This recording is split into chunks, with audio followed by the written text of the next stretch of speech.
ദൈവനാമം മഹത്വപ്പെടട്ടെ. കർത്താവിൽ പ്രിയ വിശ്വാസികളുടെ സമൂഹമായ കുഞ്ഞുങ്ങളെ, നിങ്ങളെ എവരെയും ഉയർത്തെഴുന്നേറ്റവനായ കർത്താവായ യേശു ക്രിസ്തുവിൻ്റെ നാമത്തിൽ പ്രഭാതവിജയത്തിലേക്ക് വളരെ വിനയത്തോടെ സ്നേഹത്തോടെ സ്വാഗതം ചെയ്യുന്നു. ഇന്നത്തെ ദിവസം 13 മെയ് 2026. ഈ വർഷത്തിലെ 133 ദിവസമാണ്. ഉയർപ്പിന് ശേഷം 39 ദിവസമാണ് ഇന്ന് 504 എപ്പിസോഡ് പബ്ലിഷ് ചെയ്യുന്നതിനായി ദൈവത്തിൽ ശരണപ്പെടുന്നു. ഇന്നത്തെ ധ്യാന വിഷയം, ലാസറിനെ ഉയർപ്പിച്ച ദൈവം നമ്മുടെ രക്ഷകൻ ആകുന്നത് എങ്ങനെ?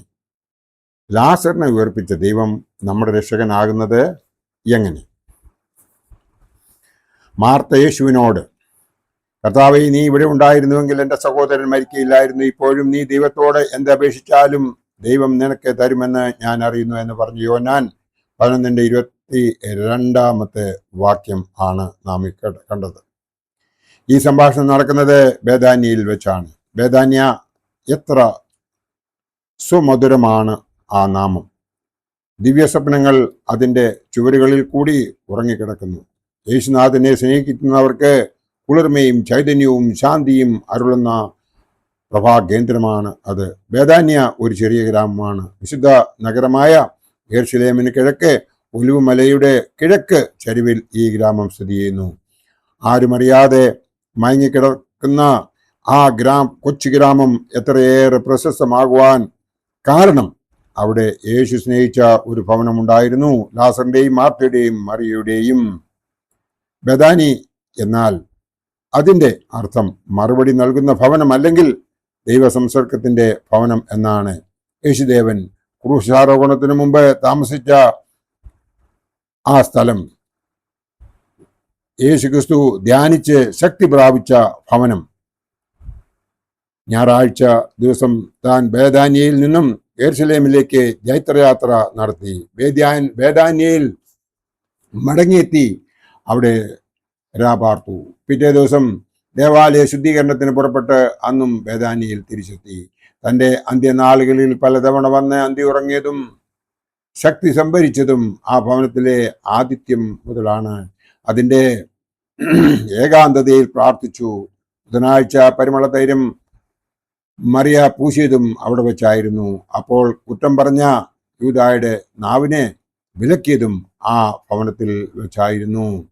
ലാസറിന് ദീനമായി കിടന്നിരുന്നു. അവന്റെ സഹോദരിമാർ യേശുവിന്റെ അടുക്കൽ ആളയച്ചു. അവന് പ്രിയമായവൻ ദീനമായി കിടക്കുന്നു എന്ന് പറയിപ്പിച്ചു. യേശു അത് കേട്ടിട്ട്, ഈ ദീനം മരണത്തിനായിട്ടല്ല, ദൈവപുത്രൻ മഹത്വപ്പെടേണ്ടതിന് ദൈവത്തിന്റെ മഹത്വത്തിനായിട്ടത്രേ എന്ന് പറഞ്ഞു. യേശു മാർത്തയെയും മറിയയെയും അവരുടെ സഹോദരനായ ലാസറിനെയും സ്നേഹിച്ചു.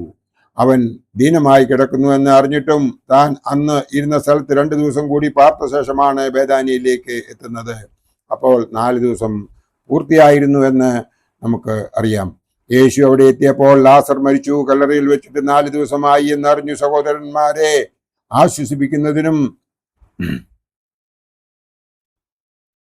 സഹോദരിമാരെ ആശ്വസിപ്പിക്കുന്നതിനു വേണ്ടി പല യഹൂദന്മാരും അവരുടെ ഭവനത്തിലെത്തിയിരുന്നു. യേശു വരുന്നുവെന്ന് കേട്ടിട്ട് മാർത്ത അവനെ എതിരേൽക്കാൻ ചെന്നു. മറിയ വീട്ടിലിരുന്നു. മാർത്ത യേശുവിനോട് അപ്പോൾ പറഞ്ഞ കാര്യമാണ്, കർത്താവേ, നീ ഇവിടെ ഉണ്ടായിരുന്നുവെങ്കിൽ എൻ്റെ സഹോദരൻ മരിക്കയില്ലായിരുന്നു എന്നത്. യേശു അതിന് മറുപടിയായി, നിന്റെ സഹോദരൻ ഉയർത്തെഴുന്നേൽക്കും എന്ന് അറിയിച്ചു. അന്ത്യ ദിനത്തിലെ പുനരുദ്ധാനത്തിൽ അവൻ എഴുന്നേൽക്കുമെന്ന് എനിക്കറിയാം എന്ന് അവൾ പറഞ്ഞു. യേശു അവളോട്, ഞാനാണ് പുനരുദ്ധാനവും ജീവനും എന്ന് പറഞ്ഞു. എന്നിൽ വിശ്വസിക്കുന്നവൻ മരിച്ചാലും ജീവിക്കും.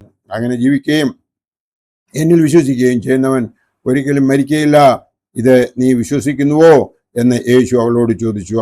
അവനോട്, ഉവ്വ കർത്താവേ, ലോകത്തിൽ വരുവാനുള്ള ദൈവപുത്രനായ ക്രിസ്തു നീ തന്നെ എന്ന് ഞാൻ വിശ്വസിക്കുന്നു എന്ന് പറഞ്ഞിട്ട് പോയി. തൻ്റെ സഹോദരി മറിയെ വിളിച്ച്, ഗുരു വന്നിട്ടുണ്ട്, നിന്നെ വിളിക്കുന്നു എന്ന് പറഞ്ഞു. യേശു ഇരിക്കുന്നിടത്തേക്ക് മറിയ എത്തി അവന്റെ കാൽക്കൽ വീണു. കർത്താവേ, നീ ഇവിടെ ഉണ്ടായിരുന്നുവെങ്കിൽ എൻ്റെ സഹോദരൻ മരിക്കില്ലായിരുന്നു എന്ന് പറഞ്ഞു. അവൾ കരയുന്നതും അവളോട് കൂടി വന്ന യഹൂദന്മാർ കരയുന്നതും യേശു കണ്ടിട്ട് ഉള്ളം നൊന്ത് കലങ്ങി. അവനെ വെച്ച് എവിടെയെന്ന് ചോദിച്ചു. യേശു കണ്ണുനീർ വാർത്തു. അവന്റെ കല്ലറയ്ക്കലെത്തി കല്ലറയുടെ മുമ്പാകെ വെച്ചിരുന്ന കല്ല് മാറ്റുവാൻ പറഞ്ഞു. മരിച്ചവന്റെ സഹോദരി മാർത്ത കർത്താവെ നാറ്റം വെച്ച് തുടങ്ങി, 4 ദിവസമായതല്ലേ എന്ന് പറഞ്ഞു. യേശു അവളോട്, വിശ്വസിച്ചാൽ നീ ദൈവത്തിന്റെ മഹത്വം കാണും എന്ന് ഞാൻ നിന്നോട് പറഞ്ഞില്ലയോ എന്ന് പറഞ്ഞു. കല്ല് നീക്കുവാൻ കൽപ്പിച്ചതനുസരിച്ച് അവർ കല്ല് നീക്കി. യേശു മേൽപോട്ട് നോക്കി, പിതാവേ, നീ എന്റെ അപേക്ഷ കേട്ടതിനാൽ ഞാൻ നിന്നെ വാഴ്ത്തുന്നു. നീ എപ്പോഴും എന്റെ അപേക്ഷ കേൾക്കുന്നു എന്ന് ഞാൻ അറിഞ്ഞിരിക്കുന്നുവെങ്കിലും നീ എന്നെ അയച്ചു എന്ന് ചുറ്റും നിൽക്കുന്ന പുരുഷാരം വിശ്വസിക്കേണ്ടതിന് അവരുടെ നിമിത്തം ഞാൻ പറയുന്നു എന്ന് പറഞ്ഞു. അങ്ങനെ പറഞ്ഞിട്ട് യേശു, ലാസറേ, പുറത്തു വരിക എന്ന് ഉറക്കെ വിളിച്ചു. മരിച്ചവൻ പുറത്തു വന്നു. ഇവിടെ വ്യക്തമാക്കുന്ന ചില സത്യങ്ങളുണ്ട്. ലാസറിന്റെ ഭവനത്തിൽ ഉണ്ടായിരുന്നവർ അവന് മാർത്തയും മറിയയും മാത്രമാണ്.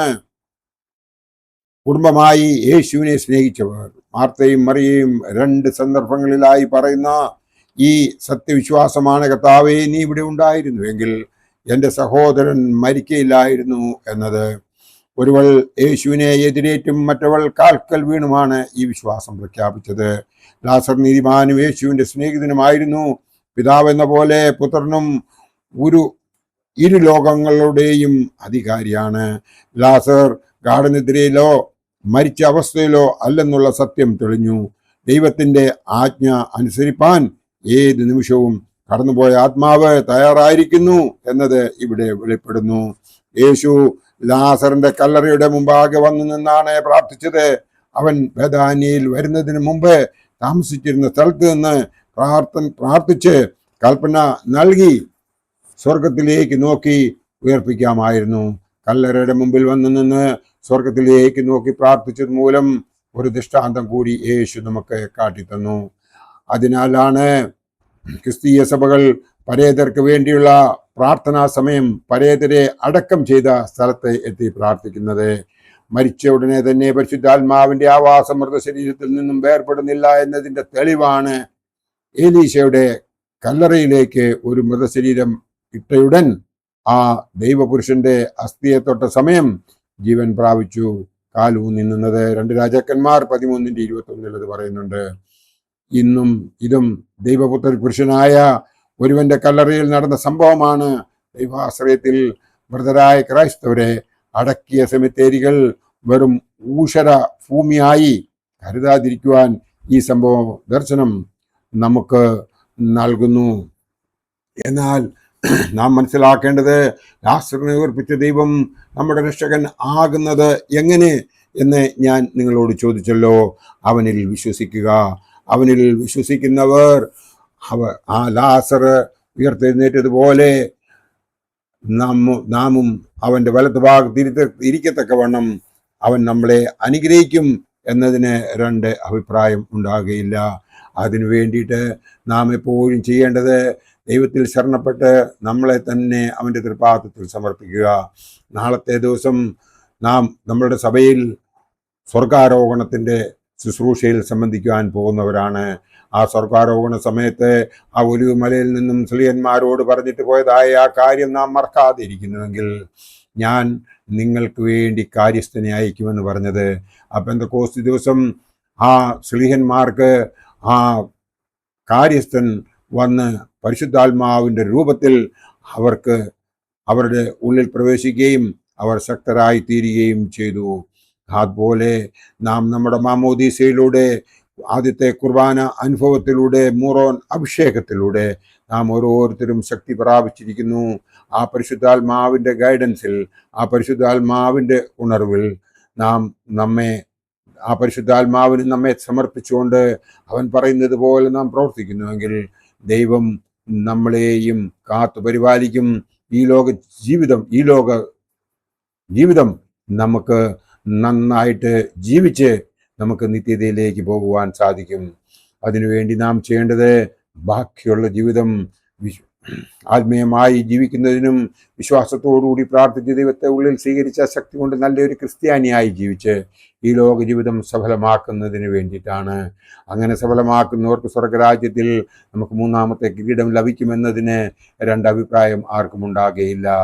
നാം ആ വിശ്വാസത്തിൽ മുമ്പോട്ട് ജീവിക്കുന്നതിന് വേണ്ടിയിട്ട് ദൈവം നമ്മളെല്ലാവരെയും അനുഗ്രഹിക്കട്ടെ എന്ന് മാത്രം പ്രാർത്ഥിച്ചുകൊണ്ട് എൻ്റെ വാക്കുകൾ ഇവിടെ ഉപസംഹരിക്കട്ടെ. ദൈവം നമ്മളെ എല്ലാവരെയും അനുഗ്രഹിക്കട്ടെ. ഈ 504-ാമത്തെ എപ്പിസോഡ് നിങ്ങളെ എല്ലാവരും കേട്ട് നിങ്ങൾ ദൈവത്തിൽ നിന്ന് അനുഗ്രഹം പ്രാപിക്കട്ടെ. നന്ദി, നമസ്കാരം.